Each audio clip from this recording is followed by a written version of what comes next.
खुलुमबाय लोगोफोर, गोजोन फुंबिलि बयनिसिमबो। नोंथांमोनखौ गोदान भिडिअआव आरो फिन खेबसेबाव बरायनाय जाबाय। आं दिनै नोंथांमोननि सिगाङाव 4 चैत्र दान 1431 एबा 18 मार्च 2025 मायथाइनि सानसेनि फानजामुथिखौ फरायथिनो लादों। आसा खालामो नोंथांमोना भिडिअखौ नायना मोजां मोनगोन। गिबियावनो दङ मेष राशि। दिनैनि साना नोंथांनि थाखाय जोबोद मोजां सान। रांखान्थियारि जौगानाया जेरै जेरै सान दावगालांगोन एसेबांनो फैगोन। मोजां साननाय आरो सुंज्लायनायनि गेजेरजों नोंथांनि बाहायथायनि गोहोखौ जौगाहो, जाहाथे नोंथांनि नखरनि सोद्रोमाफोरा मुलाम्फा जायो। जुदि नोंथाङा गावखौ खुलायै फोरमायो, अब्ला नोंथांनि अननायआ दिनै नोंथांनि खाथियाव सासे अनलायनायनि देबदूत महरै फैगोन। दिनै नोंथाङा मोन्नाय गोदान फोरमायथिया नोंथांखौ नोंथांनि बादायगिरिफोरनिफ्राय देरसिन खालामगोन। दिनै ओरैबायदि खामानि माव जेरै नोंथाङा सासे सुपारस्टार, नाथाय खालि बै जिनिसफोरखौ बाख्नाय जाय बेनि थाखाय आरजाथाव। नोंथांनि दिनैनि खाफालगोनां दिगआ जादों साहा, खाफालगोनां अनजिमाया जादों 9 आरो खाफालगोनां गाबआ जादों कमला गाब। वृषभ राशि। दिनैनि साना नोंथांनि थाखाय मोनसे मोजां सान जागोन।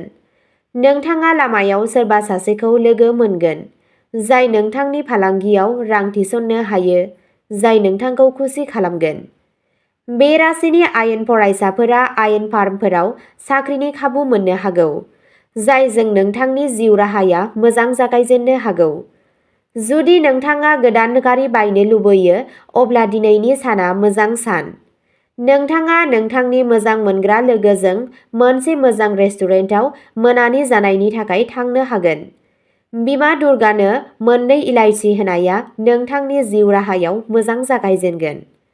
नोंथांनि दिनैनि खाफालगोनां दिगआ जादों सोनाब, खाफालगोनां अनजिमाया जादों 2 आरो खाफालगोनां गाबआ जादों गोमो गाब। मिथुन राशि। दिनै नोंथाङा नखरनि देरसिन सोद्रोमाफोरनिफ्राय मदद मोनगोन, जाय नोंथांखौ मोनसे गिदिर बिबान लानायाव जाफुंसार जानायाव मदद होगोन। आबादनि बिथिङाव जुनिया मुलाम्फा जागोन। रांखान्थियारि खहा जानो हागौ। जेब्ला बिजिरसालिनि केसफोरा थिरांथा जागोन, अब्ला नोंथाङा गोजोननाय मोनगोन। जेरै जेरै खामानिनि नारसिननाया बांगोन, नोंथाङा गोसोआरि दावराव-दावसि आरो जेंनाफोरजों मोगा-मोगि जानांगोन। देहा फाहामगिरिनि बोसोन बायदियै मोनसे गोरलै आखु आरो ब्याम खालाम। दिनै नोंथाङा मोनसे दुबिधायाव गोग्लैगोन। रमान्सआ दिनै नोंथांनि गोसो आरो गोसोखौ गादबगोन। खामानि गैयै सावरायनाय आरो दावराव-दावसिनिफ्राय गोजानाव था। नखरारि सोमोन्दोआव जेंना जानो हागौ। नोंथांनि दिनैनि खाफालगोनां दिगआ जादों खोला, खाफालगोनां अनजिमाया जादों 9 आरो खाफालगोनां गाबआ जादों गुफुर गाब। कर्क राशि।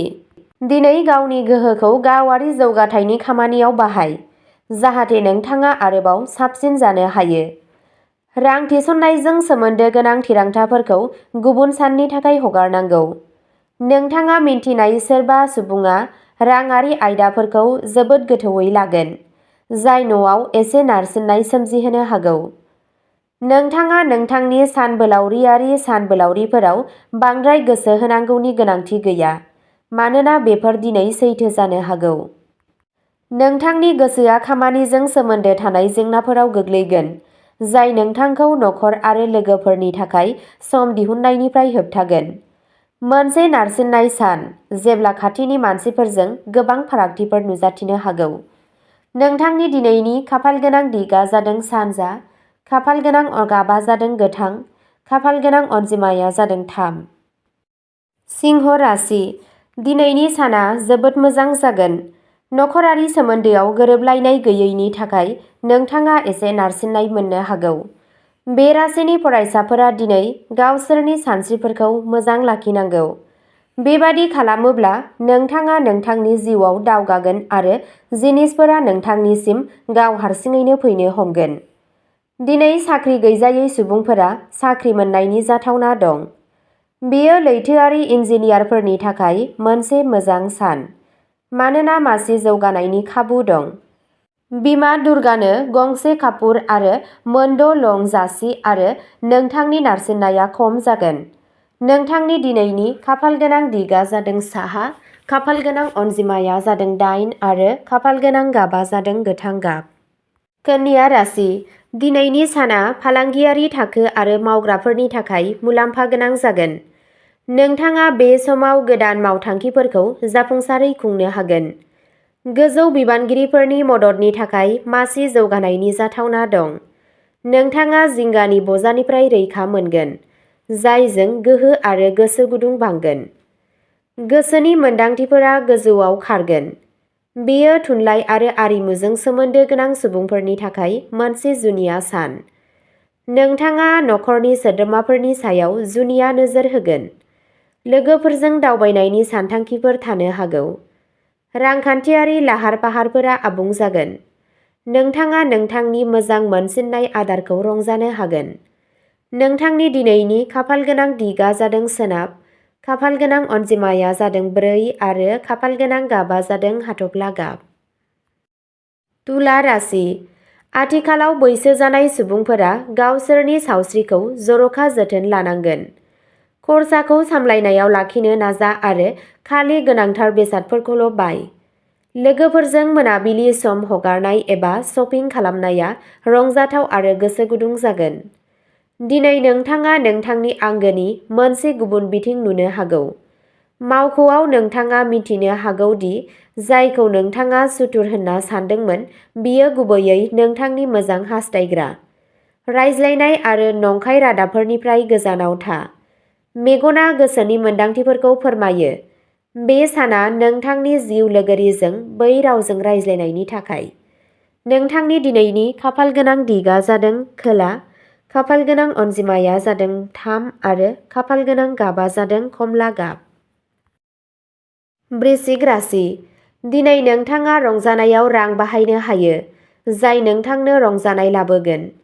मोनसे खाथि सुबुङा दिनै नोंथांनि खुसिखौ नैगुन खालामगोन। खामानिनि जायगायाव गोदान जौगानायनि खाबुफोर सोमजिगोन, जाय न'आव मोनसे गोजोन आबहावा सोरजिगोन। बे राशिफोरनि थाखाय जाय दिनै गोदान गारि बायनो लुबैयो बिसोरनि थाखाय दिनैनि साना मोजां सान। मोजां मोनलायग्रा लोगोफोरनि थाखाय साना मोजां जागोन। बिमा दुर्गानो गोजा सि होनाया दावगानायनि थाखाय गोदान लामा बेखेवगोन। खाफाल बांहोनायनि मोनसे खाबु फैगोन। नोंथांनि दिनैनि खाफाल गोनां दिगा जादों सानजा, खाफाल गोनां अनजिमाया जादों 7 आरो खाफाल गोनां गाबा जादों गोसोम आरो गोथां गाब। धनु राशि, दिनै नोंथाङा नोंथांनि मोजां मोनसिननाय खामानिफोराव बाहागो लानो आबुं खाबु मोनगोन। नोंथाङा फरायनाय आरो फरायनायनि फारसे गोसो बोनो हागौ। बिखानि गुरैथिया नोंथांखौ आंगोनि खाथियाव लाबोगोन। मोनसे गोख्रों गोसोआरि आखु थागोन। सावस्रिनि नोजोरजों साना मोजां जागोन। गावनि बिबुंथिनि सायाव गोसोआरि समानथि आरो सामलायनायखौ लाखिनाया गोनांथार। नोंथाङा नोंथांनि नाजानायाव जाफुंसार जानो हागोन। आयनि गोदान फुंखा गायसननाय जागोन। गावनि आंगोफोरनिफ्राय खाफाल आरो बोरनि मददजों नोंथाङा गोदान जाफुंसारनाय मोनगोन। नखरनि खरसाया बांगोन। खामानि मावग्रा जायगायाव माखासे मावफारियाफोरा नोंथांखौ हेंथा होनो हागौ। नोंथाङा मोनसे गोजाम लोगोखौ मोनफिननो हागौ, जाय नोंथाङा गिबि आगानखौ लानांगोन। नोंथांनि दिनैनि खाफाल गोनां दिगा जादों साहा, खाफाल गोनां अनजिमाया जादों 5 आरो खाफाल गोनां गाबा जादों गोमो गाब। मकर राशि, नोंथाङा गावखौ मोनसे सोमोनांथाव गोसो बायनाय आरो लाजिनांथाव थासारियाव मोननो हागौ। नाथाय जेब्ला बेबादि जायो अब्ला गोसोखौ दाखोमा। मानोना जिउनि गासैनिफ्रायबो माबा मोनसे सोलोंनांगौ थायो। आथिखालाव जाफुंसारनायनि मोन्थोरा बैसोर सुबुंफोरनि सुबुरुननि सायाव बिथा खालामनानै रां थिसननाय, जायहा गुबै साननाय आरो रोंमोनदांथि दं। दिनै नोंथाङा नोंथांनि सोरगिदिं थानाय सुबुंफोरनि आखुनि थाखाय रागा जोंनो हागौ। दिनै गावनि आंगोखौ दुखु दाहो, मानोना बेबादि खालामोब्ला उनाव उनदाहा जानो हागौ। खामानियाव माखासे जेंनाफोरनि उनाव नोंथाङा सानाव माबा मोनसे मोजां नुनो हागौ। नोंथांनि दिनैनि खाफाल गोनां दिगा जादों खोला, खाफाल गोनां अनजिमाया जादों 8 आरो खाफाल गोनां गाबा जादों गोसोम आरो गोथां गाब। कुम्भ राशि, दिनैनि साना नोंथांनि थाखाय जोबोद मोजां जागोन। खुसिनि अखाया जायखिजाया समावनो जानो हागौ। बेलासि समसिम नोंथाङा माखासे मोजां खौरां मोनगोन, जाय न'आव मोनसे रंजाथाव आबहावा सोरजिगोन। खुरमा बाहागिफोरा नोंथांनि न'आव फैगोन। दिनै सासे बैसो जानाय सुबुंखौ हेफाजाब होनाया नोंथांनि रांखान्थियारि थासारिखौ साबसिन खालामगोन। बे राशिनि हाबा जायै आइजोफोरा दिनै मोजां जुलिनि थांखिफोर मोननो हागौ। बे राशिनि फरायसाफोरा गावसोरनि जिउ राहायाव मोजां सोलायनायनि थाखाय दिनै गोजा शार्ट गाननांगोन। बिमा दुर्गानो मिथाइ जासि आरो खुसिया नोंथांनि न'आवनो थागोन। नोंथांनि दिनैनि खाफालगोनां दिगा जादों सोनाब, खाफालगोनां अनजिमाया जादों 6 आरो खाफालगोनां गाबा जादों गोथां गाब। मीन राशि। दिनै गावनि जिउ लोगोरि एबा लोगोफोरखौ मेगन सानाङा आरो गावनि जिउ लोगोरिनो नोंथांनि सायाव रागा जोंनाय एबा मेगन सानाय मोननो जेबो खाबु दाहो। मोनसे मोजां रमान्टिक मुडनि थाखाय थामथि दोलोनि गोनांथि गैया।